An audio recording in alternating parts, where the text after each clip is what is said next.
પેડલિયાના દોને મૂલ તમારા પેડલિયાના મૂલ એ કરો ને દાન દે તમારા પેડલિયાના દોને મૂલ તમારા પેડલિયાના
દાન દે તમારી સુડલિયું ના જોને મૂલ તમારી સુડલિયું ના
જોને મૂલ તમારી હથેળીયું ના મૂલ એવા કરો ને દાન દે તમારી હથેળીયું ના જોને મૂલ તમારી હથેળીયું ના મૂલ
જોને મૂલ તમારે કામિયું ના મૂલ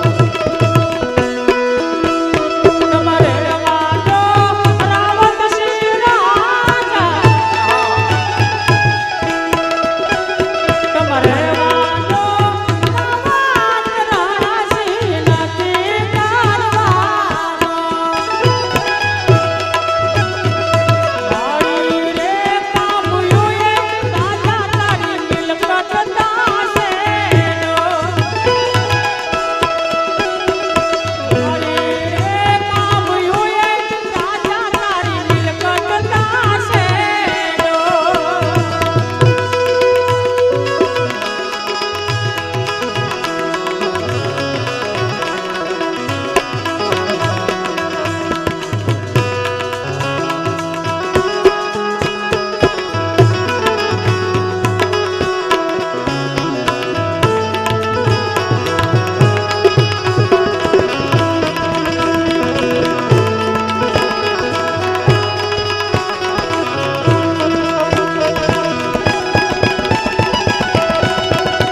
એવા કરો દાન દે તમારી પીલડી કે રાજો ને મૂલ તમારે પીલડી ના મૂલ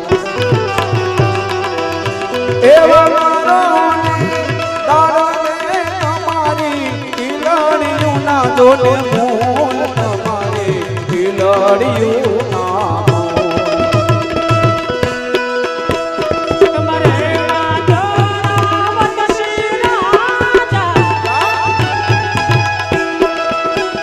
તમારે રાજા રાવતસિંહ નથી કરવાનો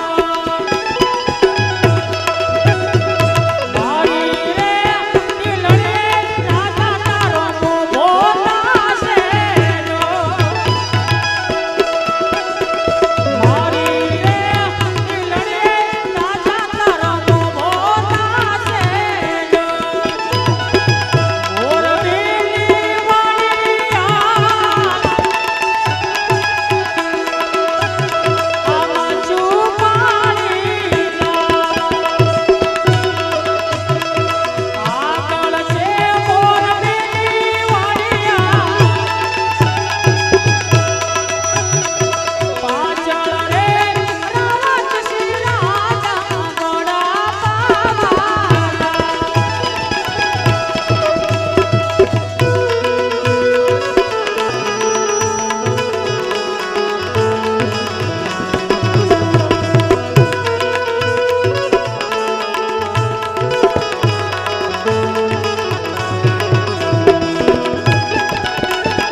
એ જે માણેક શોખની માય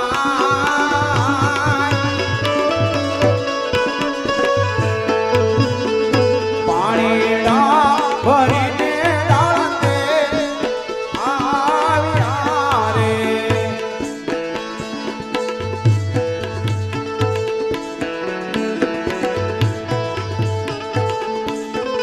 આવી રીતે સતી દાળતે અને બે ત્રણ બહેનો મસુ નદીમાંથી પાણી ભરી અને ધીરે ધીરે આ માણેક ચોકમાં આવ્યા છે.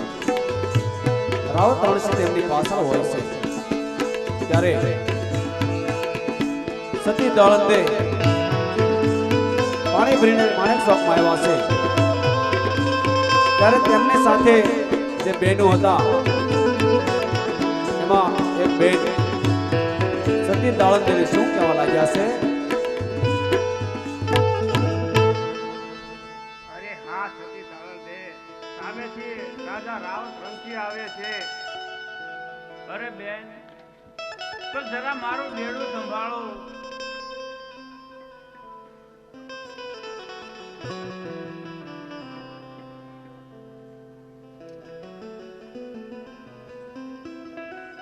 વાહ, આજ તો મારા માટે સોનાનો સૂરજ ઉગ્યો એવું લાગે છે.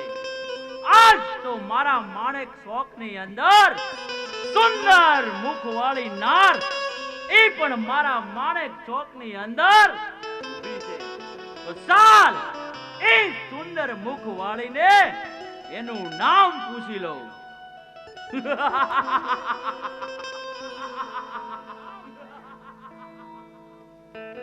અરે સુંદર મુખવાળી, તમારું નામ શું છે? અરે બાપુ, મારું નામ દાડલ છે. જેવું જ તારું નામ છે ને એવું જ તારું રૂપ છે. દાડલ અતિ સુંદર. વાહ દાડલ વાહ. લાવ તો જરા ઈ પણ પૂછી લો કે આ કોના ઘરવાળા છે.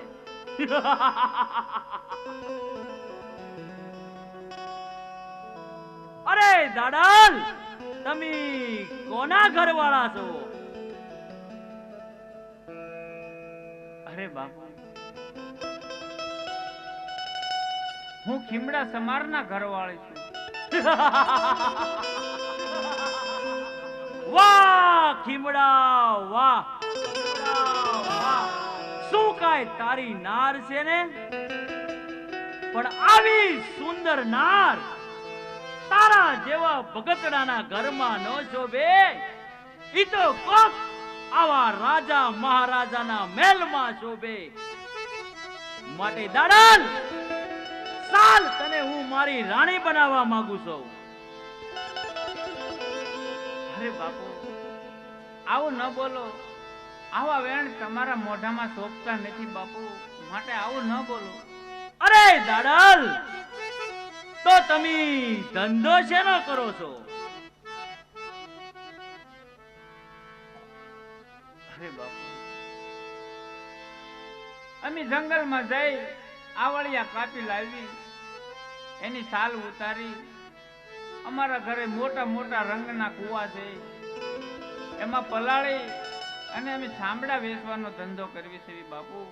દાડલ, આજ પછી તારે કોઈ દિવસ જંગલની અંદર આવળિયા કે બાવળિયા કાપવા નહીં જવું પડે. તારે ધોમ તડકાના પાણી પણ ભરવા નહીં જવું પડે. કારણ કે આજ પછી આ રાવત તને મારી મહારાણી બનાવે છે. તો ચાલ મારા રાજમાં, હું તને મારી રાણી બનાવવા માંગુ છું. અરે બાપુ, આવું ન બોલો બાપુ. આવા વેણ તમારા મોઢામાં શોભતા નથી. અરે બાપુ, અમે તો તમારી દીકરીઓ કહેવાય. અને હા બાપુ, જેનો આત્મા રાજા બન્યો હોય ને એની બુદ્ધિ આવી ન હોય બાપુ. નક્કી તમારે કોઈ નબળા માણસનો સંગ થઈ ગયો છે બાપુ. નબળા માણસનો સંગ થઈ ગયો છે. દાડલ, અત્યાર સુધી તો મેં નબળાનો સંગત કર્યો, પણ હવે આ રાવત સારાનો સંગત કરવા માંગે છે. તો ચાલ મારા રાજમાં, હું તને મારી રાણી બનાવવા માંગુ છું. અરે બાપુ આવું ન બોલો.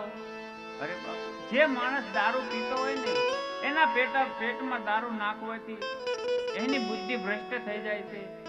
અને જે માણસ માંસ ખાતો હોય ને બાપુ, માંસ ખાવાથી એની મતિ રાક્ષસ જેવી થઈ ગઈ જાય. બાપુ તમારે કોઈ નબળા માણસનો સંગ થઈ ગયો છે. બાપુ આવું ન બોલો. આવા વેણ તમારા મનમાં શોભતા નથી બાપુ. બસ હવે મારે તારું કાઈ ભાષણ સાંભળવું નથી. મને એમ કે ખાલી તારું રૂપ હશે, પણ શું તારું આવું સુંદર મજાનું જ્ઞાન પણ તારી પાસે છે. હવે હું તને જાતો હોય ને તો પણ તને નહીં જવા દઉં. માટે ચાલ દાડલ, મારા રાજમાં હું તને મારી મહારાણી બનાવવા માંગુ છું. અરે બાપુ